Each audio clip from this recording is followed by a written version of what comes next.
You accept Do you that's have fact true? checkers? The New York Times says it's true. Is this a serious show? Wait. Every time I try to speak, you asked for a source. You called it a blood libel. You asked for a source. Fortunately, we had time to look it up. Excuse me, you are interrupting me. She made a definitive statement. She admitted she had no source. She had to then use her computer. It's absurd that she has a computer. What's up, everybody? Jackson here, and this Piers Morgan panel with Candace Owens and Rabbi Shmuley gets heated fast over a specific factual claim, whether Israel has dropped more explosive tonnage on Gaza than the Allies dropped on Dresden during World War II. What makes this one worth breaking down carefully is that the actual number turns out to be checkable, and the blood libel accusation that got thrown at Owens mid-debate is worth separating clearly from her broader, well-documented record on other claims. I want to check the tonnage figures specifically, and I also want to be direct about Owens' actual documented history, because treating this exchange as simply who won would miss something important. Stick with me, get that like in, get subscribed, because precision matters here. Now let's get into it. Of Hamas, let's be very clear. It is happening because the Israeli government will not stop bombing them, okay? So you had a very sympathetic audience all around the world, myself included, when October 7th happened. There was not a single person that should or could justify the terrorist acts that was enacted by Hamas. But the collective punishment that is being assigned to the Gazans, the Palestinians living in Gaza, is also unacceptable, and the entire world should condemn it, and it should be made to stop. And I do believe that a radical fringe has taken hold of Israel. And further evidence of that, by the way, is that we are not even allowed to critique Israel without having people like Rabbi Shmuley, which I never said he threatened to murder me, but he has threatened me for 2 years, essentially trying to bully people into their belief that they have a right. You never said that I threatened to murder you? We're going to post No, I never said that you threatened to murder me. Don't cut me off. I did not cut you off. Okay, I will not cut you off. Go ahead, please. I did not cut you off, okay? The point is that now what's happening across America is that you have Zionist organizations that are threatening and bullying people because people are taking a stance against this act against humanity. What they're doing is inhumane in Palestine. And so what they're doing is they're saying this person should get fired. This person should lose their job. The Zionist Federation of Australia just asked for me to have my visa banned simply because I don't support what Israel is doing. And if that is what I have to pay, if ultimately what happens, I get my visa banned because Zionism has a lot of money in media, then so be it. It's less of a price than the children in Gaza are paying right now. And as a Christian, I will never support what Bibi Netanyahu is doing. Right, and what's interesting to me, Rabbi Shmuley... May I respond? Hang on. Yes, but let me just say again the question I put to you earlier. It's not just people outside Israel who are now heavily criticizing Netanyahu and his government. It is people inside Israel in massive numbers. And so my question for you is, why? Why are so many people inside Israel taking to the streets to demand that Netanyahu stop this war? No, they never said he should stop the war. They said there should be a ceasefire to release the hostages because Israel is a cult. Don't interrupt me, please, Candace. Because Israel is a culture of life. And that's why Israel got into this mess for October 7th. They traded 1,000 murderers, including Yahya Sinwar, who Israel saved at Soroka Hospital in Beersheba when he had a brain tumor. The Hamas Hitler, who's the architect of October 7th, Israel saved his life. It's a culture of life, even for Palestinian murderers. They traded 1,000 for Gilad Shalit. You remember that. And now a whole group is saying, even if it leads to another October 7th, I need my children home. I understand that. Piers, I have 2 sons fighting in this war. I understand the dangers that are being faced. No one's saying to stop the war, not to destroy Hamas. They're saying call a ceasefire to release the hostages because of their execution. But I must respond. First of all, Candace just said that Israel dropped more bombs on Gaza than on Dresden. What's your source for that? Do you know that in Dresden, there were 1,000 Lancaster bombers sent over 2 nights by Churchill, and then 800 American, that's 1,800 bombs. What's your source that Israel dropped more than on Dresden? So it's just interesting because you realize that you used Dresden as an No, example. no. to justify Answer the what was question. You happening in just Israel. made Piers. This is the I said deflection. more tons You of said that Israel. explosives. You just made a blood libel against the Jewish state. Dresden We was can't keep doing 1,000 this. Lancaster We can't keep doing bombers this. over And two this nights. gets into, I am I'm sorry. asking you, what is your source? This is getting The very answer. boring. The answer. Okay, don't interrupt me, please. The answer is The person who is blood Piers. libeling It's Israel my turn. is Correct. Israel, Piers. Rabbi okay? Shmuley, Rabbi Shmuley, you can't I am ask someone a sorry. question and then It is refuse to let them answer. So I asked for a source. I didn't ask for a I've heard deflection. the Go ahead. question. What's the source? It is We've heard the absolutely question. absurd. Candace. I'm going to respond to what you are saying. This tactic of when anybody brings up anything that Israel is doing is wrong, you get to just scream Okay, you see, blood there is no libel source. and So, Piers, let me continue. anti-Semitism. Don't interrupt and, her. oh my I'm gosh, it's a sorry. blood libel. It is not Don't a blood interrupt libel her to when she talk won't about give the a source. amount of death and the tons of explosives that have been dropped on the civilians in Palestine, okay? That is not a blood libel against You Jewish said people. that Israel This is such a dropped more nasty on and Gaza than perverted Dresden. tactic. What is your which source? essentially says, I don't have to debate anymore because I get to just call everybody a person who's accusing me of blood libels. Okay, truly, what is happening right now is that the blood of Palestinians is being shed. Okay, that is not a libel against the Jews. That is a fact and a reality against Bibi Netanyahu and this government, which has gone extreme in their response to October 7th. So stop this tactic. Understood. All I asked was the source. Clearly, she has none. It was invented out of whole cloth. That's what a blood libel is.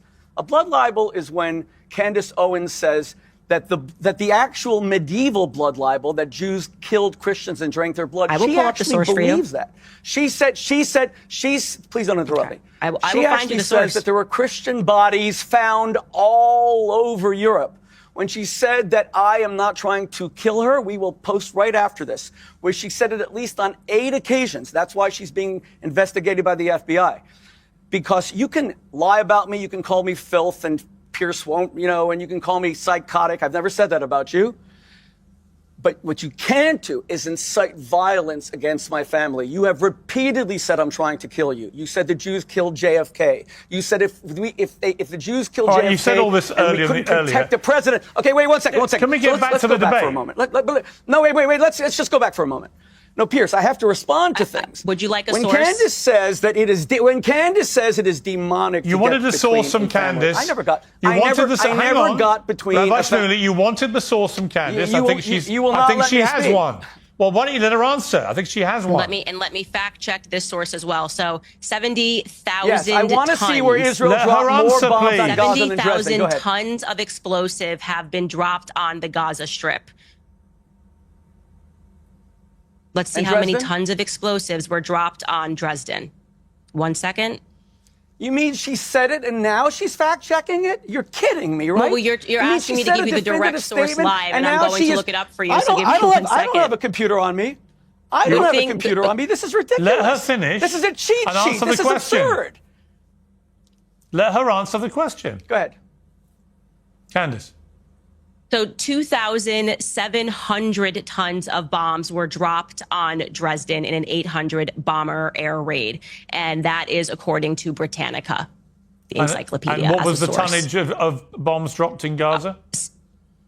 In Gaza, it was 70,000 tons of explosives were dropped in the Gaza Strip. And I got that from CNN. Through the duration of the war to date? Okay. Is that the timescale?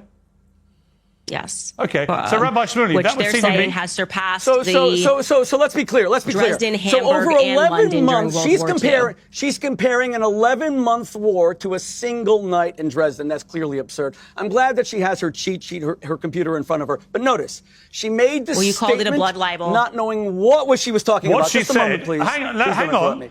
on. What she said, to be clear, was that the Israeli. It's also in the New York Times. The Israeli Defense Force had dropped more bombs on Gaza than were dropped on Dresden. That is true. Do you accept that, Rabbi Shmuley? You know, Pierce, I find you this an accept it? astonishing debate. You asked. Wait, asked for the proof. Wait. First of Do all, you accept that's true? First of all, I don't. Wait. What do you mean it's true? Because she said it's true? No, do you accept Do you that's have fact true? checkers? The New York Times says it's Is this true. a serious show? Wait. Every time I try to asked speak, for a source. You stop called me. it a blood She libel. You asked for a source. made Fortunately, we had she time made to look it up. Excuse me, you are interrupting me. She made a definitive statement. She admitted she had no source. She had to then use her computer. It's absurd that she has a computer during this debate. But she was right. Because she had to look it up. One second. But she was right. Now she's saying that over an 11-month war. No, we don't know that she's right because your fact checkers haven't checked it, and my fact checkers. Let's start with the specific factual claim at the center of this fight because it's genuinely checkable. Owens claimed Israel dropped more explosive tonnage on Gaza over the course of the war than was dropped on Dresden in a key single night in 1945. The historical figure for Dresden, roughly 2,700 tons over 2 nights, is well documented and not seriously disputed. On the Gaza side, multiple sources, including the Palestinian Environmental Quality Authority and Euromed Human Rights Monitor, along with reporting that circulated through outlets like Middle East Monitor, have put cumulative tonnage figures well above that Dresden total over many months of sustained conflict. If those source figures are accurate, then the comparison, while startling, wasn't fabricated on the spot. It reflected a real, if contested, set of tonnage estimates that were already circulating before this debate happened.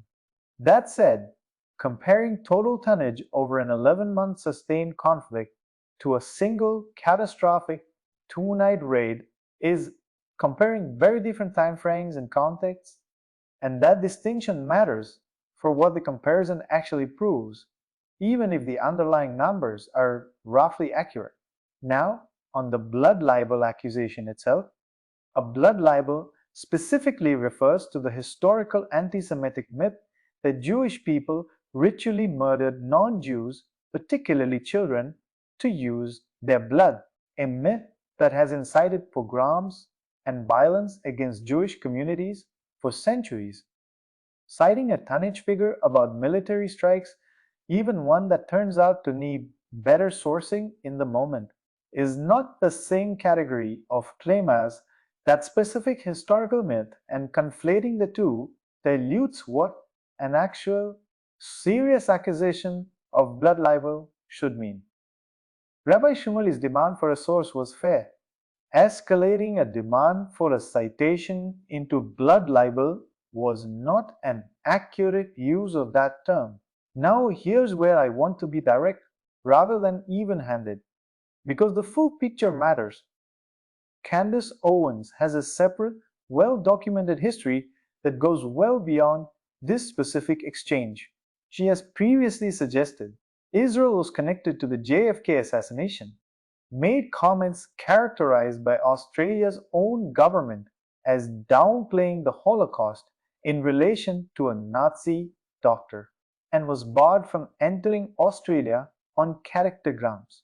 A ban Australia's High Court unanimously upheld this year, along with an order that she cover the government's legal costs. That's not a disputed talking point. That's a documented legal record. So while the specific tonnage figure in this exchange appears to hold up reasonably well against public data, it doesn't erase or excuse that separate, serious pattern, and it shouldn't be used to wave away legitimate concerns about statements she's made on other occasions. Here's what I think the sharpest observation in the framing around this clip actually gets right. The moment the conversation shifted from "is this number accurate" to "is citing this number itself anti-Semitic," the actual substantive question, what does that scale of destruction mean for the people living through it, got lost entirely? That's worth naming as a real pattern in how these debates unfold, regardless of who's doing the deflecting. So here's what I'd leave you with. A specific number being roughly accurate doesn't automatically validate everything else a person has said, and a legitimate demand for a source doesn't automatically constitute the specific historical accusation of blood libel. Holding both of those distinctions clearly is harder than picking a side. but it's the only honest way to look at an exchange like this. So tell me, when a debate over specific numbers turns into a fight about whether raising those numbers is itself offensive, do you think that helps clarify the argument, or does it just derail it? Let me know in the comments. And if you want more of these breakdowns that hold multiple uncomfortable truths at once, get subscribed, because that's exactly what this channel is here for.